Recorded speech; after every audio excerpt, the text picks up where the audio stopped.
तो ज्यादा कुछ नहीं पा रहा है और हर कोई चाहता है कि मेरे परिवार में हर चीज आए, सारी खुशी आए। बंद हो गया। ठीक है, वैसे आज हॉल बड़ा नहीं है, माइक की जरूरत नहीं है, चालू होता है तो अच्छा है। चालू है, हो जाएगा। वेरी होप, यही होप उम्मीद है जो हमें आगे बढ़ाती है कि हो जाए, कुछ तो अच्छा हो जाएगा, है ना। कभी ना कभी तो मेरे टेंशन खत्म हो जाएंगे, कभी ना कभी मैं आगे बढ़ूंगा, जीवन में सफल हो जाऊंगा। अरे भी बंद हो गया। लाइट गई क्या? अच्छा आ गई, इसको ऑन करो। चलो माइक ऑन करो।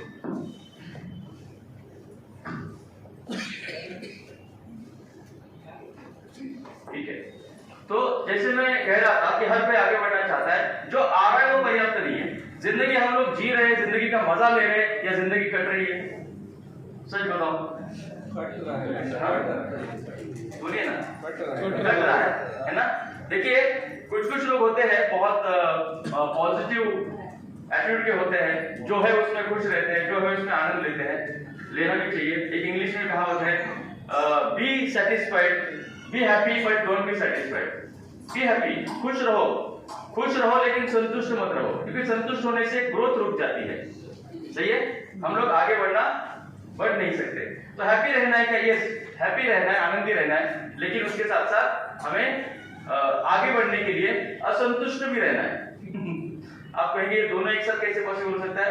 तो यही जो करना सीख गया वही जिंदगी का राज सीख गया, ऐसे कहते हैं। तो एक अपॉर्चुनिटी है, एक ऐसी अपॉर्चुनिटी है जो हमारे जीवन से जुड़ी है, जो हमारे जमीन से जुड़ी हुई है, और 100% ये हमारा जीवन परिवर्तन कर सकती है। मैं खुद इस कंपनी के साथ 17 साल से काम कर रहा हूँ। पहले भी मेरी जिंदगी चल रही थी, कट रही थी, जो भी है ठीक थी, कोई बुरी नहीं थी। एक पुणे में मेरा बिजनेस था, बाय प्रोफेशन फार्मासिस्ट हूँ। नए लोग ज्यादा है इसलिए फिर से बता रहा हूँ, है ना। पुराने लोग बोलेंगे कितनी बार बताइए, लेकिन जो नए पहली बार आए हैं भाई, उनको तो थोड़ा सा परिचय होना चाहिए कि ये कौन बात कर रहा है। तो पुणे से हूँ, महाराष्ट्र से। इस कंपनी के साथ 17 साल से काम कर रहा हूँ। उसके पहले मेरा बिजनेस था, मेडिसिन का रिटेल स्टोर था, होलसेल एजेंसी थी, डिस्ट्रीब्यूटर था। 10-12 लोग काम करते थे, महीने का 1,00,000-1,50,000 पहले भी कमाता था इस कंपनी में आने से पहले। तो ठीक चल रहा था, पैसे थे, सब कुछ था, लेकिन 1 मिनट का समय नहीं था। मतलब ये दुकानें मेरे लिए है कि मैं दुकान के लिए हूँ, ये पता नहीं चल रहा था, है ना। एक व्यापारी की हालत ऐसी होती है, वो चक्कर में फंस जाता है, दुकान छोड़ नहीं सकता और अपने परिवार को, बच्चों को, दोस्तों को, अपने आप को समय नहीं दे सकता। तो ऐसे ही कुछ मेरी हालत थी। इस अपॉर्चुनिटी के बारे में पता चला, एक्चुअली प्रोडक्ट के बारे में पता चला, और प्रोडक्ट जब मैंने सुना, समझा, यूज किया, इसका रिजल्ट मुझे चमत्कार ऐसा लगा। चमत्कार नहीं है, साइंस है, क्वालिटी है, R&D है, रिसर्च है। फिर मैंने और प्रोडक्ट लिए, दुकान में बेचना शुरू किया, लोगों को देता गया। लगभग 1 साल में लगभग 800-900 लोगों को मैंने इनका जो हेल्थ केयर प्रोडक्ट है वो दिया। रिजल्ट 100% अच्छा है। दूर दूर से लोग मेरा दुकान ढूंढते हुए आते थे कि ये जो आपका प्रोडक्ट है ये कहीं नहीं मिल रहा, ये मार्केट में कहीं नहीं मिल रहा है, क्या आपके पास है? तो दूर दूर से लोग दुकान ढूंढते हुए आते थे। मार्केटिंग में लोगों के पीछे भागना पड़ता है, ऐसा कहते हैं। ये पहला कंपनी मुझे दिखा जहां पे प्रोडक्ट के लिए लोग हमारे पीछे भागते हैं, लोग हमारे पास आते हैं। तो मुझे एक्चुअली इंटरेस्ट नहीं था नया कुछ करने में, बहुत व्यस्त था, जरूरत भी नहीं थी शायद। लेकिन इस कंपनी के जो नेचुरल और हेल्थ केयर के प्रोडक्ट है उसके ऐसे रिजल्ट आने लगे कि मैं मजबूर हो गया कि मुझे इस कंपनी के साथ काम करना चाहिए। उसके 1.5 साल बाद मैं फुल टाइम पूरी तरह से नेक्सप में इन्वॉल्व हो गया। दुकान की सारी चाबी मेरे दोस्त के हाथ में दे दी, मैं चला नेक्सप के साथ। तो एक सीमित दायरे में काम कर रहा था, वो दायरा तोड़ के मैं ओपनली मैंने टीम बनाना शुरू किया। और महाराष्ट्र, मध्य प्रदेश, छत्तीसगढ़, उड़ीसा, गुजरात, कुछ कर्नाटक का पार्ट, मतलब मुझे भी नहीं पता मेरा टीम कहाँ चल रहा है, और बहुत अच्छे पैसे में कमा रहा हूँ। अगर मैं एक लाइन में बताऊं तो पहले जिंदगी कट रही थी, अब जिंदगी का मजा आ रहा है इस कंपनी की वजह से, इसी अपॉर्चुनिटी की वजह से। तो प्लीज ध्यान से सुनिए, शायद आपकी भी जिंदगी बदल सकती है। एक चीज की गारंटी दूंगा, ये कोई मार्केटिंग नहीं है, ये कोई प्रोडक्ट सेलिंग का बिजनेस नहीं है। जी हाँ, ये प्रोडक्ट सेलिंग का बिजनेस नहीं है। तो क्या है, ध्यान से समझने की कोशिश कीजिए। ये कोई इन्वेस्टमेंट कंपनी नहीं है। रिक्वेस्ट है सभी से, है ना, कि अगर कोई जिंदगी बदलने की बात हो रही है, अगर हमारे जीवन में परिवार में खुशियां लाने की बात हो रही है, तो कोई भी बीच नहीं आना चाहिए। हाँ, अगर मोदी जी का फोन है तो ये मोबाइल चल रहा है, उनका फोन आने वाला है ना, ऐसा तो कुछ नहीं है ना। ठीक है, तो प्लीज फोन साइलेंट कीजिए एक 2 घंटे के लिए, मेरा सेशन और सर का। तो चलिए क्या है देख लेते हैं, व्हाई नेटसअप, ये कंपनी क्यों, ये अपॉर्चुनिटी क्यों, क्योंकि हम जीवन बदलना चाहते हैं। ठीक है, इंडस्ट्री, ये कोई नॉर्मल कंपनी नहीं है, या जिस इंडस्ट्री में ये कंपनी काम करती है, ये इंडस्ट्री कोई नॉर्मल इंडस्ट्री नहीं है, ये डायरेक्ट सेलिंग इंडस्ट्री दुनिया की फास्टेस्ट ग्रोइंग इंडस्ट्री है, दुनिया की बेहतरीन इंडस्ट्री है, भारत में 24 साल से है, और भारत में भी ये इंडस्ट्री बहुत तेजी से आगे बढ़ रही है, हम लोग आगे देखने वाले हैं। अबाउट कंपनी की, ये जो कंपनी है नेटसअप, ये कंपनी के बारे में भी इंफॉर्मेशन मैं आपको दूंगा कि कंपनी कब शुरू हुई, कैसे आगे बढ़ रही है, पिछले 22 सालों में इस कंपनी ने क्या क्या किया है, उसके साथ साथ प्रोडक्ट रेंज, क्या क्या प्रोडक्ट्स है, प्रोडक्ट बेचने का बिजनेस नहीं है, फिर से रिपीट कर रहा हूँ। हाँ, तो क्या है समझने की कोशिश कीजिए। प्रोडक्ट का पोटेंशियल क्या है, मतलब क्या ये प्रोडक्ट का मार्केट है, क्या ये प्रोडक्ट बिकेंगे, है ना। मतलब एक सवाल होता है ना कि मैं कोई बिजनेस करना चाहता हूँ, क्या वो बिजनेस चलेगा, तो भाई उस प्रोडक्ट का मार्केट होना चाहिए, तो क्या इस प्रोडक्ट का मार्केट है, तो देखते रहे। आगे है कमीशन स्ट्रक्चर, क्या मिलेगा, है ना, क्या मिलेगा, कैसे मिलेगा, कमीशन स्ट्रक्चर क्या है, बोनसेस क्या है, वो भी हम देखेंगे। इसके साथ साथ हम देखेंगे कंज्यूमर के बेनिफिट्स, है ना, अगर हम लोगों तक प्रोडक्ट पहुंचाएंगे, देखिए शब्दों को ध्यान गौर कीजिएगा, प्रोडक्ट हम लोग बेचेंगे नहीं, लोगों तक प्रोडक्ट पहुंचाएंगे, है ना, लोगों कंज्यूमर को सर्विस देंगे, सेवा देंगे, तो हमें क्या मिलेगा, उसके साथ साथ कंज्यूमर को बेनिफिट क्या है, ये भी हम लोग समझेंगे। ट्रेनिंग एंड सपोर्ट सिस्टम क्या है, कुछ भी नया काम करने के लिए ट्रेनिंग जरूरी होता है, सपोर्ट जरूरी होता है, नॉलेज जरूरी होता है, वो कैसे मिलेगा, हाउ टू स्टार्ट, कैसे हम लोग शुरू कर सकते हैं, और टारगेट ऑफ द मंथ, मतलब शुरू में कर रहा हूं तो कुछ तो टारगेट होना चाहिए, लक्ष्य होना चाहिए, वो लक्ष्य क्या है। ठीक है, इतनी सारी बातें हम लोग करने वाले। कितने पॉइंट है, 9 पॉइंट है, राइट। तो कोशिश करूंगा कि एक एक पॉइंट 4 मिनट में खत्म हो जाए, तो 40 मिनट में मेरा सेशन क्लोज हो सकता है। ठीक है, जैसे हम बात कर रहे थे, हम जो भी कमा रहे हैं, जिस भी तरह से हमारी आमदनी आ रही है, क्या वो पर्याप्त है, महंगाई बढ़ रही है, बढ़ रही है ना, यस, कोई भी सरकार है, महंगाई बढ़ रही है। सिर्फ महंगाई नहीं बढ़ रही है, हमारी जरूरतें भी बढ़ रही है।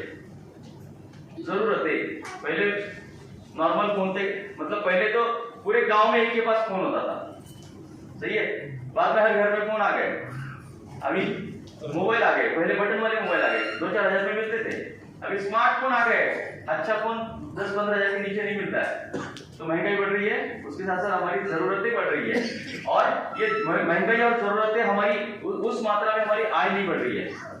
आजकल जितने लोग कमा रहे हैं ना, जरूरतें भी पूरी नहीं कर पा रहे, अपने परिवार की, अपने बच्चों की, या घर में कोई दवाइयां लगती है, कोई बीमारी है, तो उतनी जरूरतें, बेसिक नीड्स भी हम लोग पूरी नहीं कर पा रहे हैं, उस मात्रा में हमारी आमदनी नहीं बढ़ रही है। ऐसा नो,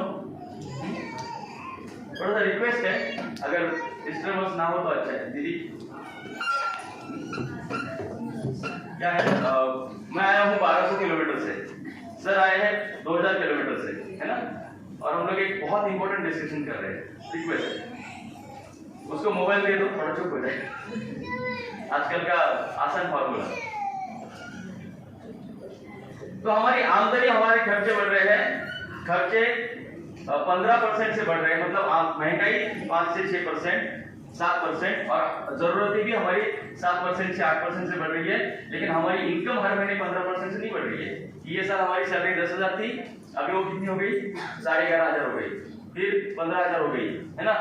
ऐसा अगर 15% से सैलरी बढ़ेगी तो 5 साल में सैलरी 2 गुना होनी चाहिए, लेकिन 2 गुना नहीं हो रही है, जरूरतें पूरी नहीं हो रही है। तो जरूरतें ही पूरी नहीं हो रही है तो सपने दूर की बात है। बच्चों को पढ़ाना है, बच्चे बेटी को एमबीबीएस करना चाहते हैं, कोई बच्चे में हुनर है, वो अच्छा खिलाड़ी है क्रिकेट का, अच्छा कोचिंग लगाना चाहते हैं, है ना, या घर में हम लोग कोई नई चीज लाना चाहते हैं, पुराना टीवी हो गया, फ्रिज बदलना है, ये करना है, वो करना है, या किसी के शादी में कुछ अच्छा तोहफा देना है, लेकिन हमारी आमदनी उतनी नहीं है कि हम लोग ये छोटी छोटी बातें भी कर पाए। बड़े बड़े सपने तो दूर की बात है ना, बड़े सपने की अगर बात करें तो एक अच्छा खुद का घर ये सपना हो गया है, फोर व्हीलर तो भूल गया आम आदमी कि मैं कभी जिंदगी में फोर व्हीलर ले पाऊंगा। अरे जरूरतें पूरी नहीं हो रही है, बच्चों का फीस हम दे नहीं पा रहे, तो हम लोग कहां से गाड़ी बंगले की बात कर रहे हैं?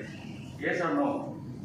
लेकिन चाहत या होप या उम्मीद हर किसी के दिल में होती कि नहीं होती है? क्या हमने जन्म लिया तो जन्म लेते वक्त हम कुछ लेके नहीं आए थे, जाते वक्त भी कुछ लेके नहीं जाने वाले? ऐसा नो।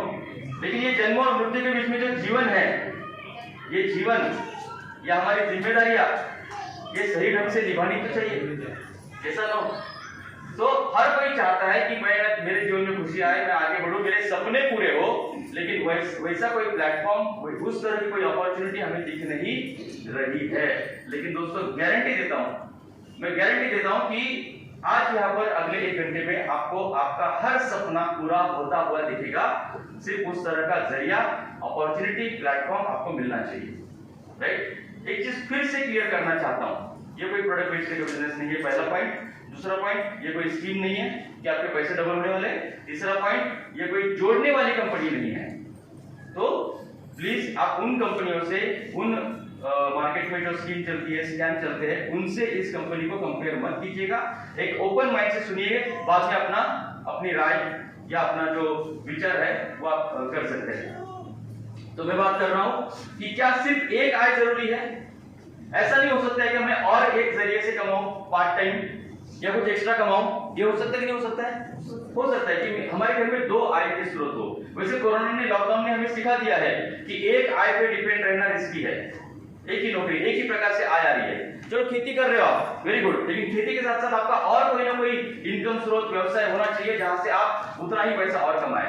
नौकरी कर रहे हो, पति नौकरी कर रहे हैं, लेकिन घर में आज हर पत्नी, हर वाइफ चाहती है कि मैं मेरे परिवार में सपोर्ट करूं, मैं कुछ तो करूं, क्योंकि आजकल बड़ी लिखी है महिलाएं, है ना, तो कुछ ना कुछ करना चाहती है। हर कोई चाहता है कि मैं किस और रास्ते से मैं इनकम कमाऊं। तो एक एडिशनल इनकम सोर्स होना चाहिए हर किसी के पास, क्योंकि जीवन हमारा बहुत असंतुलित हो गया है।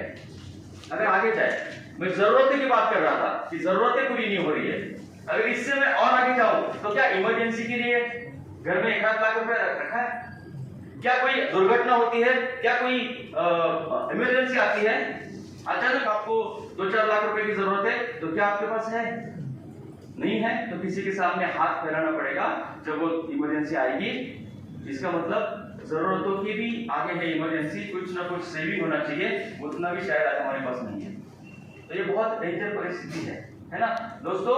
एक एडिशनल इनकम सोर्स, एक एक्स्ट्रा इनकम जरूर होना चाहिए, जिस इनकम के माध्यम से हमें जरूरतें भी पूरी हो, इमरजेंसी के लिए बैंक बैलेंस भी हो, और हमारे, चलो बड़े बड़े सपने छोड़ दो, लेकिन कम से कम छोटे छोटे सपने तो पूरे हो, सपने तो पूरे हो। इसलिए हमें एडिशनल इनकम सोर्स की जरूरत है, और वही एडिशनल इनकम सोर्स यहाँ पे आपको इस कंपनी के माध्यम से मिलेगा।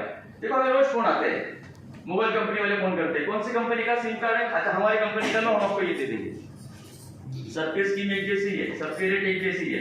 एक ट्राई नाम की संस्था है जो कंट्रोल करती है, सबका रेट एक जैसा होना चाहिए, है ना, तो कुछ फर्क नहीं है। लेकिन सब, हर कोई हमें ग्राहक बनाना चाहता है। इंश्योरेंस वाले, शॉपिंग मॉल में जाओ, वहां पे लड़के आते तुरंत, सर आपका नंबर दो, मोबाइल नंबर दो, ईमेल आईडी दो, है ना, तो हमें कुछ ना कुछ मैसेज भेजेंगे। तो हर कोई हमें ग्राहक बनाना चाहता है, हर कोई हमें कुछ ना कुछ बेचना चाहता है।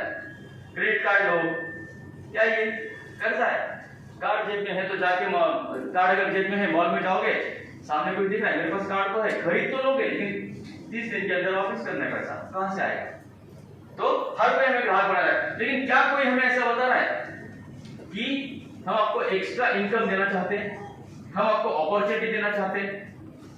राइट? तो एक ऐसी क्वालिटी और सिस्टमेटिक अपॉर्चुनिटी है जो हर कोई कर सकता है, गांव हो या शहर हो, और अपनी इनकम को बढ़ा सकता है, या एडिशनल इनकम समझ के यहाँ पे काम कर सकता है।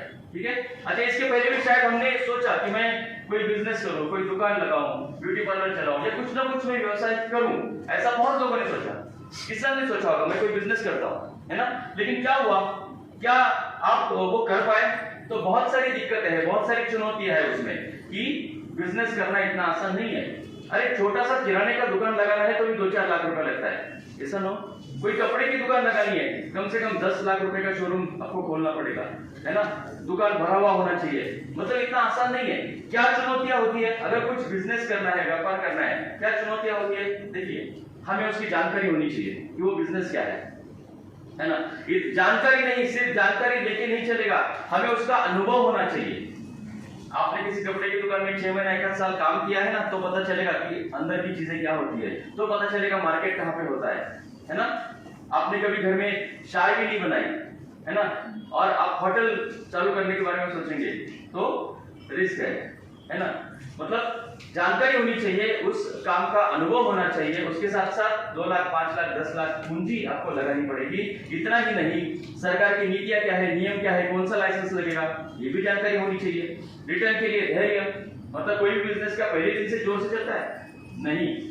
देखिए यहाँ पे चौक में रेस्टोरेंट है, होटल है, यहाँ पे सामने एक चाय की दुकान है ना। दिन भर यहाँ पे भीड़ होती है, दिन भर, मतलब बहुत दुकान चलती है, बहुत सारी दुकानें हैं, लेकिन एक जगह की भीड़ होती है। तो क्या पहले दिन से भीड़ थी क्या?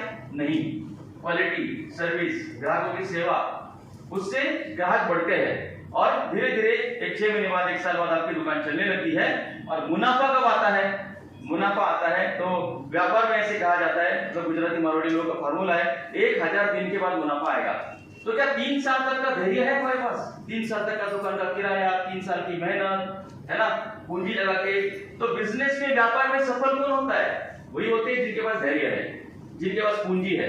व्यवसायिक अनिश्चितता, किसी ने मस्त रेस्टोरेंट खोला और अचानक लॉकडाउन लग गया, रेस्टोरेंट पैसा तो लगाया, लेकिन ऐसा होता ही नहीं होता है। व्यवसायिक अनिश्चितता, कुछ ना कुछ तरह के अलग अलग प्रकार के प्रॉब्लम, कभी कभी सरकारी नीतियां बदल जाती है ना।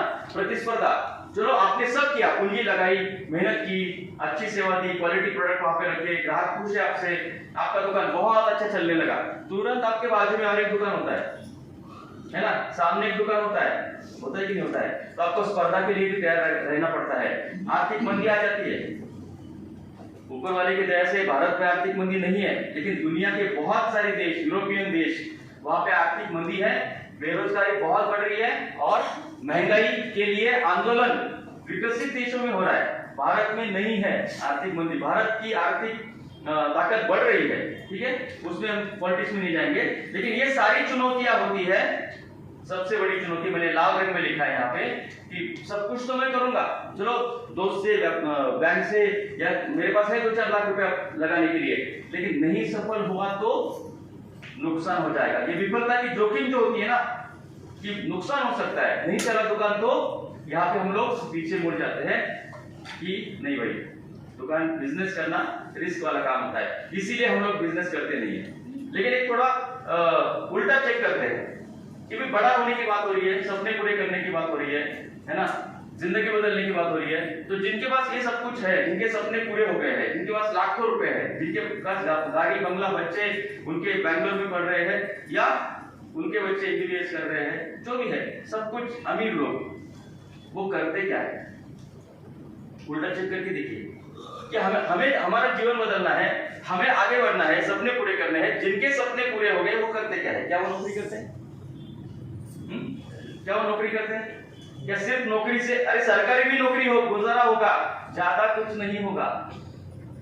और सरकारी नौकरी है और आपके पास बहुत कुछ है, गाड़ी बंगला, तो आजकल ईडी मत पता है ना, ईडी इनकम टैक्स, वो लोग घर पे आ जाते हैं, भाई इसकी सैलरी तो 60,000 है, लेकिन 1 करोड़ का बंगला कैसे बनाया, दिखाओ भाई।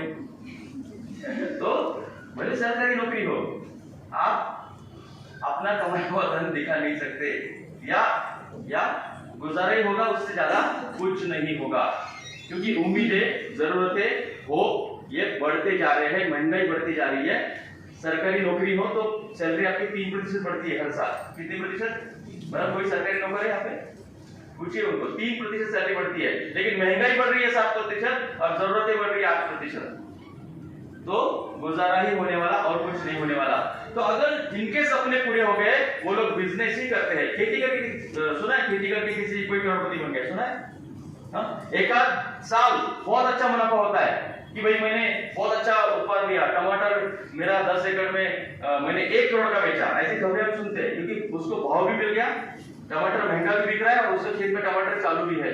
तो ऐसी खबरें सुनते हैं हम लोग। लेकिन दूसरे साल क्या होता है, उसका नुकसान होता है, ओले गिर जाते हैं, लाखों रुपए का नुकसान होता है। तो किसान एवरेज करो, जगह की है, ज्यादा वो आगे नहीं बढ़ रहा है। तो अगर जिनके सपने पूरे हो गए वो लोग बिजनेस ही करते हैं, भले वो बिजनेस ऐसे पहाड़ उठाने जैसा है, लेकिन अमीर बनना है तो जरिया एक ही है, बिजनेस। किसी ना किसी प्रकार का व्यापार करना पड़ेगा तो ही आप बड़े हो सकते हैं, क्योंकि जिनके सपने बड़े पूरे हुए हैं वो बिजनेस ही किए हैं। ये चीज तो एकदम क्लियर है। लेकिन ये सब टेंशन है तो बिजनेस कैसे करें? तो प्रस्तुत है एक ऐसा बिजनेस जिसमें आपको पैसा नहीं देना है लेकिन समय देना है। एक्चुअली ये दोनों चीजें एक जगह पे नहीं रहेगी।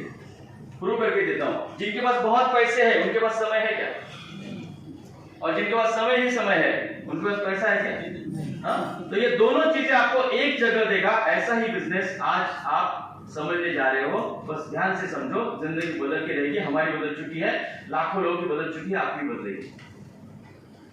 समय और धन एक दूसरे के व्यस्त है, लेकिन हमारे बिजनेस में आपको दोनों मिलेगा। अभी 1 महीना पहले, 15 दिन पहले मेरी पत्नी आई थी छत्तीसगढ़ पहली बार। उसने क्या कहा? सब था हमारे पास, दुकान, गाड़ी, बंगला सब था, लेकिन इनके पास क्या नहीं था? समय नहीं था। जब मेरा दुकान था, मेरा बड़ा वाला बेटा कब बड़ा हो गया मुझे नहीं पता, है ना? सच में, क्योंकि इतना व्यापार में व्यस्त था। लेकिन छोटा वाला, उसका बचपन मैंने देखा है, क्योंकि तब मैं नेटसप ज्वाइन हो गया था। तो ये दोनों आपको एक जगह मिलेगा अगर आप नेटसप में हो तो।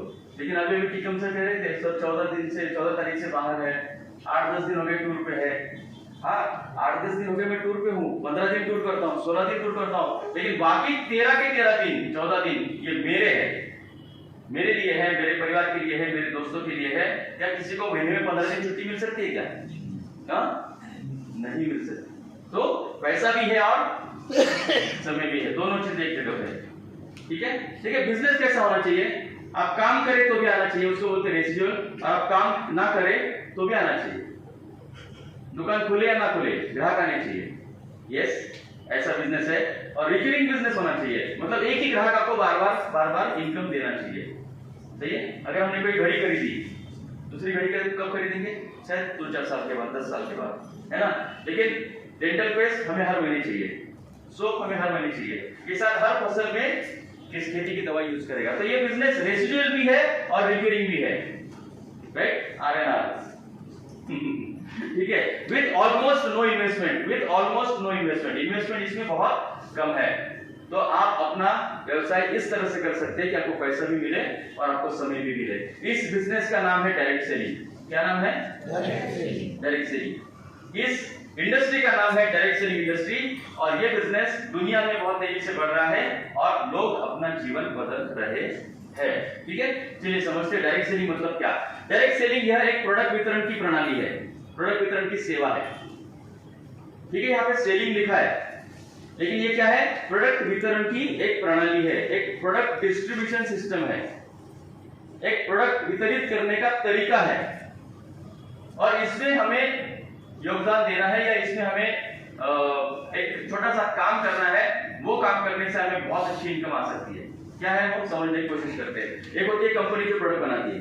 ये मेरे हाथ में जो प्रोडक्ट है ये भी किसी कंपनी ने बनाया है। इसका फैक्ट्री कहाँ है पता है? ताइवान में, इंडिया में नहीं बनाई। लेकिन वहां से किसी ने लाया, जिसके पास इंडिया का एजेंसी है, वहां से वो छत्तीसगढ़ आया, उसके बाद छत्तीसगढ़ की एजेंसी है, वहां से रायपुर आया और रायपुर की किसी दुकान से हमने खरीदा। ऐसे होता है। हाँ, तो एक कंपनी होती है जो प्रोडक्ट बनाती है। चाहिए किसे? ग्राहक को। कपड़ा चाहिए, मोबाइल चाहिए, खाद चाहिए, डेंटल पेस्ट चाहिए, सोप चाहिए, तो हर चीज हमें चाहिए। कोई ना कोई कंपनी बनाती है जो हमारे घर तक पहुंचती है, राइट? तो मार्केट में क्या होता है? एक ट्रेडिशनल तरीका है, C&F, डिस्ट्रीब्यूटर, होलसेलर, दुकानदार, फिर ग्राहक, राइट? अच्छा, ये सारे अन्ना हजारे के कार्यकर्ता है क्या? पता है अन्ना जी? अन्ना हजारे साहब पता है? समाज सेवक है। हाँ, तो व्यापारी, दुकानदार, C&F के सारे जो लोग हैं वो अपना अपना मुनाफा लेते हैं। ऐसा नो? और डायरेक्ट सेलिंग में क्या होता है? कंपनी डायरेक्ट ग्राहक को प्रोडक्ट बेचती है। इसीलिए मैंने कहा ये सेलिंग नहीं है, आपको प्रोडक्ट नहीं बेचना है। ये मैंने बार बार क्यों कहा? क्योंकि कंपनी डायरेक्ट ग्राहक को प्रोडक्ट बेचेगी। तो फिर ये बीच में जो व्यक्ति है डायरेक्ट सेलर कहते हैं, इसीलिए क्या करेगा? ये जानकारी देगा, ये नीड क्रिएट करेगा, मतलब महत्व बताएगा, क्यों जरूरी है, इस्तेमाल करने का तरीका बताएगा और कहां मिलता है ये बताएगा, राइट?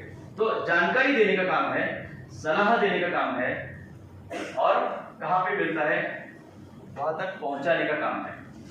अभी एक बार हमने बता दिया कि मार्केट में बहुत सारी कंपनी की डेंटल पेस्ट है, लेकिन हमारी डेंटल पेस्ट ये यूनिक है, क्वालिटी है, बहुत अच्छी है।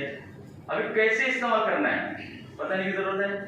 ऑलरेडी रोज लोगों को पता है कि कैसे ब्रश करना है, ठीक है। अगर एक बार उनको अच्छा लगा तो बार बार हर महीने वो अपना अपना जाके ले सकते हैं या मोबाइल ऐप के माध्यम से ऑर्डर करके मंगा सकते हैं। तो एक बार हमें किसी को नेक्सप कंपनी का कंज्यूमर बनाना है, वो बार बार जीवन भर मोबाइल ऐप के माध्यम से खरीदता रहेगा या स्टॉक पॉइंट से खरीदेगा और हमें बार बार उसकी कमीशन मिलेगी। तो ये प्रोडक्ट बेचने का बिजनेस नहीं है, ये कंज्यूमर बनाने का बिजनेस है। प्रोडक्ट वो खरीदेगा, कहां से खरीदेगा? कंपनी से। प्रोडक्ट कौन बेच रहा है? जिसका इनवॉइस वो प्रोडक्ट बेच रहा है, जिसका रिसीट है, जिसका बिल है वो प्रोडक्ट बेच रहा है। बिल किसका है? नेक्सप का। प्रोडक्ट खरीद रहा है ग्राहक। हम क्या कर रहे हैं? जानकारी दे रहे हैं। हम कंपनी के लिए कंज्यूमर बढ़ाकर दे रहे हैं। अच्छा, ये काम तो विज्ञापन से भी हो सकता था ना, टीवी में, बड़े न्यूज़पेपर में फुल पेज विज्ञापन दो, है ना। लेकिन क्या विज्ञापन देने से लोग चीजें खरीदते हैं? कब खरीदते हैं? यूज करते हैं तब। लेकिन यूज करने के पहले भी कुछ करते होंगे ना? क्या करते हैं? विज्ञापन में जानकारी होता है सर, जैसे डेंटल पेस्ट में अलग अलग का यूज कर। हाँ, लेकिन जानकारी होता है। चलो मैं आपको प्रूव करके देता हूँ। विज्ञापन से हम लोग चीजें नहीं खरीदते, मैं आपको प्रूव करके देता हूँ, ठीक है। सही है। हमारे एक महानायक है अमिताभ बच्चन, वो विज्ञापन करने के लिए कभी चपरासी बनते हैं, कभी झाड़ू वाला बनते हैं, कभी वॉशिंग मशीन मतलब कपड़े धोते हैं, है ना। कुछ क्या नहीं बनते, वो सब कुछ बनते हैं, हमें बताते हैं। यहाँ पे कितने लोग हैं जो घड़ी डिटर्जेंट इस्तेमाल करते हैं? घड़ी देखिए, एक महिला है, बाकी लोग नहीं करते, लेकिन बच्चन साहब ने बताया ना, हाँ सही है। यहाँ पे कितने लोग हैं जो डाबर च्यवनप्राश खाते हैं? अच्छा, मतलब मैम शायद बच्चन की फैन दिख रही है। या देखिए, शायद आपने बच्चन का विज्ञापन देख के डाबर च्यवनप्राश नहीं खरीदा, लेकिन वही एक स्टेप और जाते हैं। आपके किसी महिला मित्र ने, आपके किसी सखीले दोस्त ने आपको बताया कि मेरा बेटा हमेशा बीमार रहता था, लेकिन मैंने अभी उसको 1 महीने से रोटी के साथ डाबर च्यवनप्राश लगा के मैं उसको रोटी देती हूँ, सैंडविच में डाल के च्यवनप्राश देती हूँ, अभी वो बीमार नहीं होता, अभी वो मस्त है, अभी सर्दी होती कुछ नहीं होती। पहले हमेशा बीमार रहता था, खाना नहीं खाता था, उसकी भूख भी बढ़ गई है। ये किसने बताया?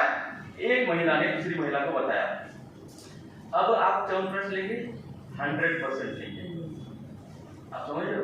हाँ, तो रियल विज्ञापन ग्राहक ही करता है, हम ही करते हैं।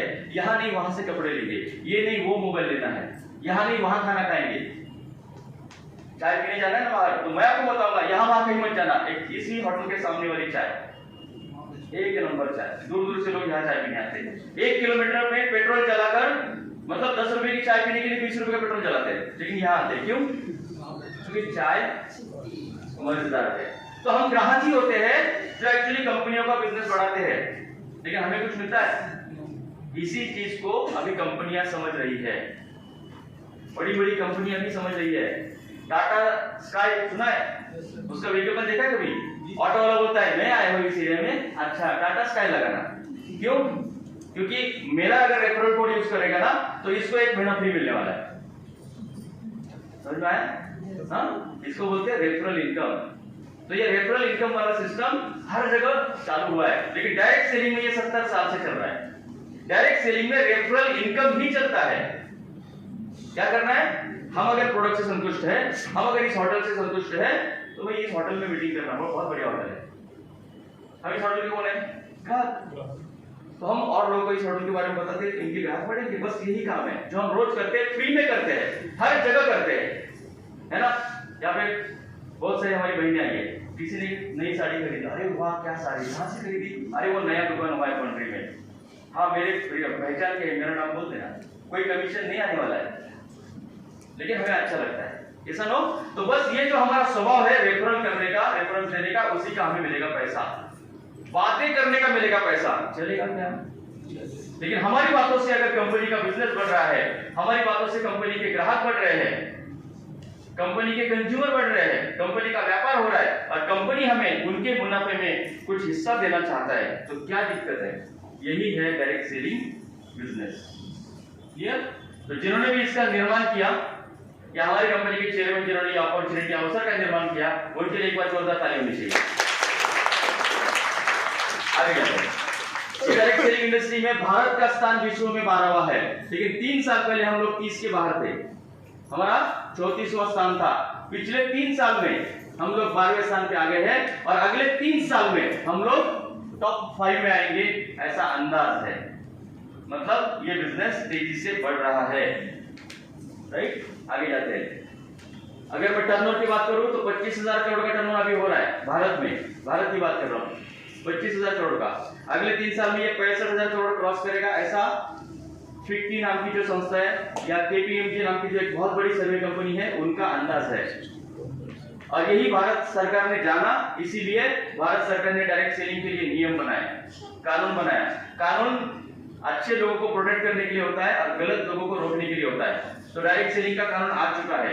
जो मनी सर्कुलेशन करते हैं, है ना, एक साल में दुगना पैसा देते हैं या गलत प्रोडक्ट बेचते हैं, वो सारी कंपनियां जल्द ही बंद होने वाली है, लिख के देता हूं। जिनके पास जेन्युइन प्रोडक्ट है, क्योंकि कानून आ चुका है, भारत सरकार ने इस बिजनेस को सीरियस लिया है।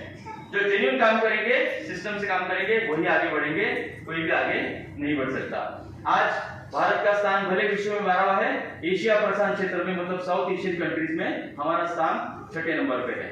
पूरी दुनिया में इंडस्ट्री 7% से बढ़ रही है, पूरी दुनिया में, लेकिन भारत में इंडस्ट्री का रेट जो है पिछले 3 साल का 15% है। मतलब दुनिया से डबल रेट में हम लोग आगे बढ़ रहे हैं। अभी कंपनी की बात करते हैं, नेटसप कम्युनिकेशंस। मैंने कहा ये इंडस्ट्री भारत में 24 साल से है और नेटसप कंपनी का योगदान 22 सालों से है। इस कंपनी की शुरुआत हुई सन 2000 में, कोई नई कंपनी नहीं है। कब चालू हुई, है ना, चलेगी नहीं चलेगी, चलेगी नहीं चलेगी वाली कंपनी अलग होती है। अरे चलेगी नहीं चलेगी हर जगह लागू होता है। कोई दुकान चलेगी या नहीं चलेगी, कैसे पता चलेगा? अरे वहां पे क्वालिटी है, वहां पे साफ सफाई है, ग्राहक के साथ अच्छा व्यवहार होता है ना, ग्राहक के साथ अच्छा रिश्ता बनाया जाता है, वो दुकान चलेगी। और कोई दुकान बहुत बड़ी है, बड़ा शोरूम है, लेकिन व्यवहार अच्छा नहीं है, बातें अच्छी नहीं है, साफ सफाई नहीं है ना, कंज्यूमर केयर नहीं है, वो दुकान नहीं चलेगी। किसी भी रोड में जाइए, कोई बड़ा शोरूम है, ग्राहक नहीं है और छोटी सी दुकान है, वहां पे भीड़ है। क्यों? क्योंकि वहां पे व्यवहार अच्छा है, वहां पे प्रोडक्ट अच्छा है, वहां के दाम अच्छे हैं, इसलिए वो दुकान चलती है।